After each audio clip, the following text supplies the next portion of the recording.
Եկեք հասկանանք զինվորականը ով է, հրամանատարը ով է, հա? Հրամանատարը մարդ է, որը ասենք ղեկավարում է օրինակ ինչ որ մի ստորաբաժանում կամ վերցնենք, որ ավելի լավ հասկանանք, վերցնենք օրինակ գունդը կամ բրիգադայի հրամանատարը։ Ինչ է ինքը ղեկավարում։ Մեզ բոլորից թվում է, թե ղեկավարումը իրա միայն ու միայն կապված է, որ այդ զինվորին ասի Հաֆսար զգաստ, զենք տա ձեռը ու կրակել սովորեցնի։ Եվ ասե այս ուղղությամբ առաջ կեթաս կամ այստեղ դիրքեր կպահես եւ այլ եւ այլ եւ այլ եւ այլ։ Չէ, հրամանատարը դա չի։ Հիմնականում հրամանատարը իր առօրյա ծառայության մեջ զբաղված է զորամասի ադմինիստրատիվ ղեկավարմամբ։ Ինչ կա զորամասում։ Զորամասում կա անշարժ գույք, որը պետքա ենթարկել խնամքի, ժամանակին վերանորոգել, ստեղծել զինվորի համար հարմարություններ,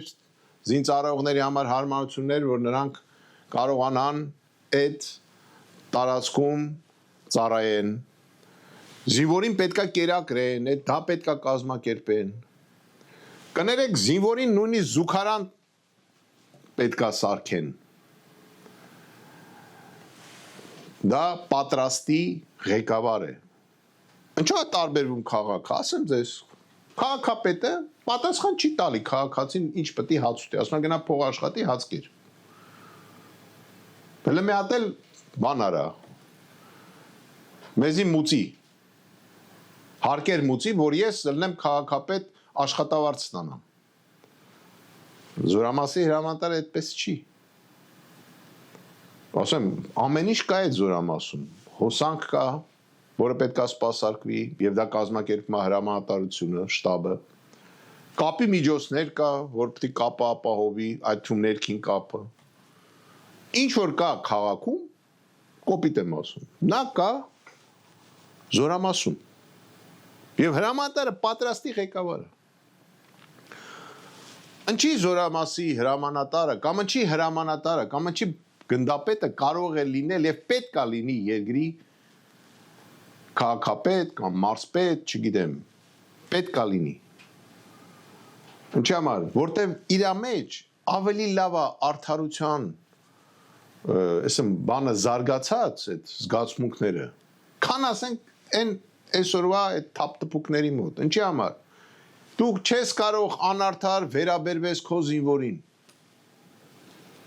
Նա դա է սովոր, երբ որ շարում է, ասենք, այդ դասակ կլնի, վաշտ կլնի, կապ չունի։ Չէ՞ որ զորամասի հրամանատարը իրավունք ունի պատժելու։ Նա դատավորել է։ Հա, իր իրավասությունների սահմանում, իր ժամանակին գուբախտ, հայտնի գուբախտ կար։ Հիմա չկա, վերացրել են դա, բայց այն ժամանակ նույնիսկ կարար նստասներ։ Ես ուզում եմ ասեմ, իր մեջ արդեն զարգացած է այդ անարդարություն, չի կարա լինի, ինքը չի կարա անարդար վերաբերվի իր զինվորին։ Հակառակ դեպքում մարտի ժամանակ իրանք կգյուլեն։ Հենց այդ նույն զինվորները։ Ու հրամանատարի մեջ դա նստած է։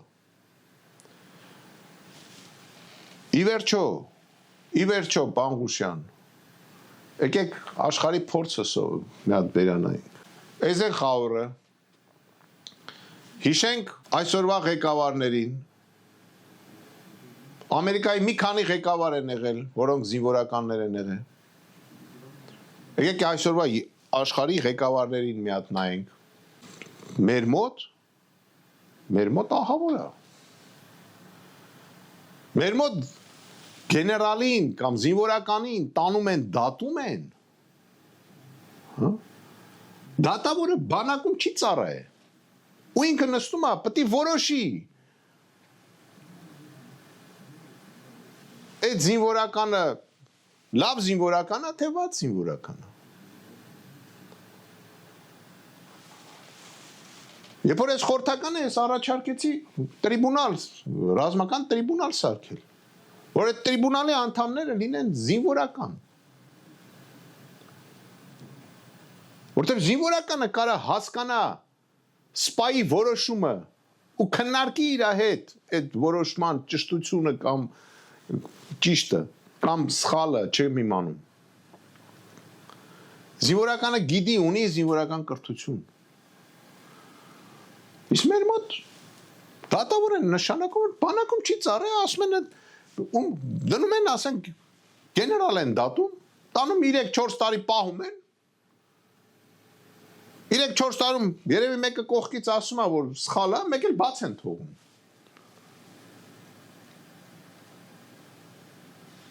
Իսկ գեներալիտետը մեր բավականին գրագետ ակադեմիա ավարտած տղեկ են։ Դե անգրագետ մարդ չկա։ Անգրագետ մարդ չկա։ Ու կարծում եմ, որ սպան ինչ վիճակում էլ ինքը լինի, եթե նա սպա է, նա չի կարող սուտ բան գրի իր մյուս սպայի վրա։ Այդ դա է, որ երևի թե մենք կա կատեգորիա սպաներ, որոնց այդքան էլ լավ չենք դաստիարակել։